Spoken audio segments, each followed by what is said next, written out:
उत्तर प्रदेश शिक्षा सेवा चयन आयोग का गठन इस उद्देश्य से किया गया था कि भर्तियों में तेजी देखने को मिलेगी और भर्ती पारदर्शी तरीके से हो पाएगी, लेकिन हो इसका जस्ट उलट रहा है। इस संस्था ने जितना समय बेरोजगारों का बर्बाद किया हुआ है, शायद ही कोई संस्था इस तरीके से काम कर रही हो। आज के न्यूज़पेपर में आप एक आर्टिकल देखेंगे, अगर आप शिक्षा विभाग से या फिर बीएड डीएलएड नहीं किए होंगे तो कोई भी आम इंसान सुन करके ये न्यूज़पेपर पढ़ करके उसे ये लगेगा कि शिक्षक भर्ती के लिए अब रास्ते बिल्कुल ओपन हो चुके हैं, कभी भी शिक्षक भर्ती का नोटिफिकेशन आ सकता है। हेडिंग देखिए, बेसिक माध्यमिक व उच्च शिक्षा में नई शिक्षक भर्ती के लिए खुले रास्ते।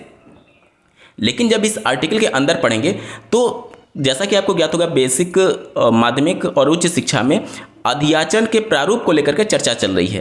पिछले कई महीनों से इसी प्रकार के अधियाचन के फॉर्मेट तैयार नहीं हो पा रहे हैं और इसमें यह फैसला किया गया है इस बैठक में। देखिए, नई भर्ती शुरू करने के लिए अलग अलग प्रारूप में भेजा जाएगा ई अधियाचन। शिक्षा सेवा चयन आयोग व निदेशालय के अफसरों की संयुक्त बैठक में यह निर्णय लिया गया है। आज से ठीक 1-2 दिन पहले अगर आप न्यूज आर्टिकल देखेंगे जो कि अधियाचन के प्रारूप से ही जुड़ा हुआ था, आप अपने स्क्रीन पर इसका हेडिंग देख सकते हैं, नई भर्ती के लिए अधियाचन के प्रारूप पर कल लग सकती है अंतिम मुहर।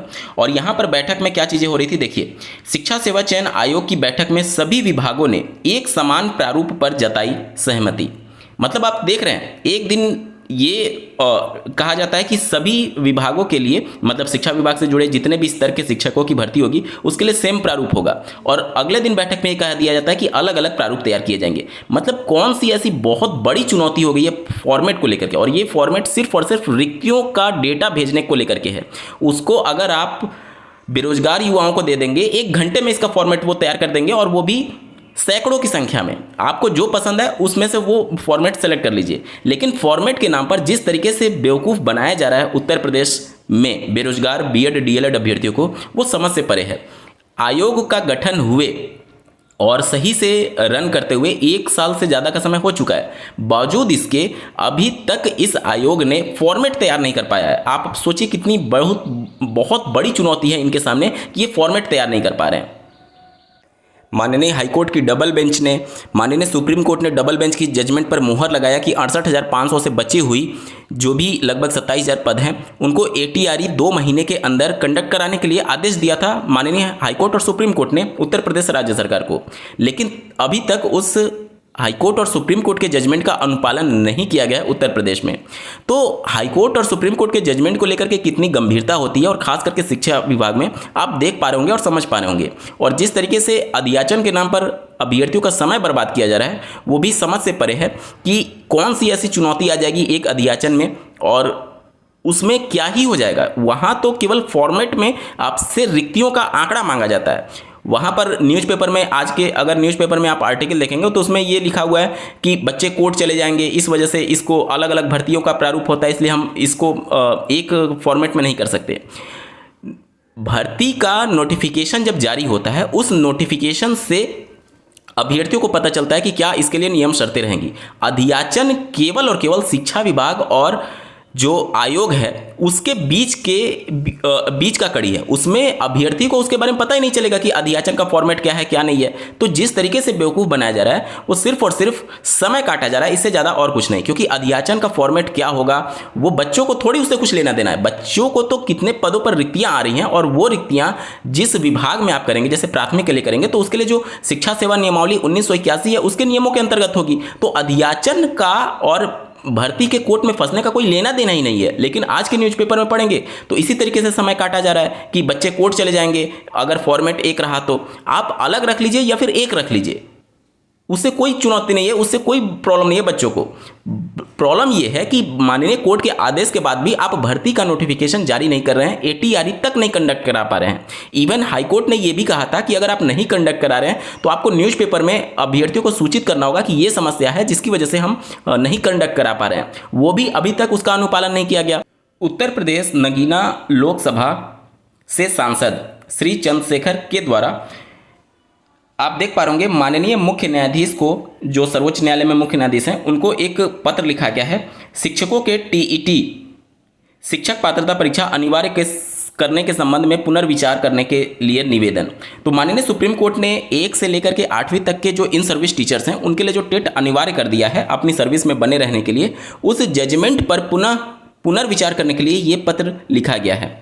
हालांकि माननीय सुप्रीम कोर्ट ने जो जजमेंट दिया है वो संसद से जो कानून पास हुआ और 2017 में जो भारत के राजपत्र में प्रकाशित किया गया केंद्र सरकार के माध्यम से, उस नोटिफिकेशन के आधार पर किया है। तो यहाँ पर माननीय सुप्रीम कोर्ट से इस प्रकार का प्रेयर करने से कुछ भी नहीं होगा, क्योंकि सुप्रीम कोर्ट ने उस गजट नोटिफिकेशन के आधार पर फैसला दिया हुआ है। अगर आपको टेट से छूट चाहिए या फिर पुनर्विचार याचिका सही से दाखिल करना चाहते हैं तो सबसे पहले यहाँ पर चैलेंज करना होगा, जो कि 2017 में अमेंडमेंट कर दिया गया आरटी एक्ट 2009 को, और संशोधन जो है वो पास्ट डेट 2015 से माना गया, और उस 2015 से 4 साल का समय दिया गया था सभी इन सर्विस टीचर्स को कि इन 4 साल में अपना टेट क्वालिफाई कर लीजिए। यानी वो मियाद खत्म हो रही थी 31 मार्च 2019 को। जो शिक्षा विभाग के केंद्रीय शिक्षा विभाग के जो सचिव हैं उनके द्वारा सभी राज्यों के सचिव को इस प्रकार का पत्र लिखा गया रिमाइंडर देने के लिए समय समय पर कि ये जो 31 मार्च 2019 का मियाद है वो खत्म होने वाला है और आप अपने राज्यों में सभी इन सर्विस टीचर्स को टेट क्वालिफाई करने के लिए प्रेरित करिए। बावजूद इसके राज्यों ने उस रिमाइंडर को गंभीरता से नहीं लिया और परिणाम ये हुआ कि किसी भी राज्य सरकार ने इन सर्विस टीचर्स को बताया ही नहीं। उत्तर प्रदेश में भी यही हाल है, इन सर्विस टीचर्स को पता ही नहीं था कि इस प्रकार का संशोधन किया जा चुका है आरटी एक्ट में और उन्हें टेट क्वालिफाई करना होगा। जब ये मियाद कंप्लीट हो गई उसके बाद भी लोगों को नहीं पता था। ये माननीय सुप्रीम कोर्ट का जब जजमेंट सामने आया तब पता चला कि इस प्रकार का संसद से कानून बना करके आरटी एक्ट में परिवर्तन किया जा चुका है 2017 में, और टेट पास करने की अंतिम मियाद जो थी, जो समय सीमा थी, वो 2019 में ही समाप्त हो चुकी है। आज हम लोग 2025 में खड़े हैं। तो माननीय सुप्रीम कोर्ट ने जो जजमेंट दिया है वो अपनी तरफ से नहीं दिया है, बल्कि जो भारत का राजपत्र है उसके आधार पर दिया हुआ है।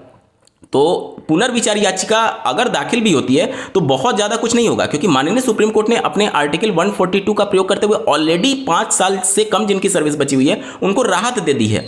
लेकिन इससे ज़्यादा राहत की उम्मीद बहुत नहीं की जा सकती, क्योंकि माननीय सुप्रीम कोर्ट ऐसा नहीं कर सकती कि 142 आर्टिकल का प्रयोग करते हुए सभी को इससे छूट दे दे। ऑलरेडी वो इसके संबंध में छूट दे रखी है, लेकिन इससे ज़्यादा छूट मिलने की संभावना बहुत कम है, और अगर पुनर्विचार याचिका माननीय कोर्ट में जाता है तो वो खारिज होने की लगभग 99% संभावना है।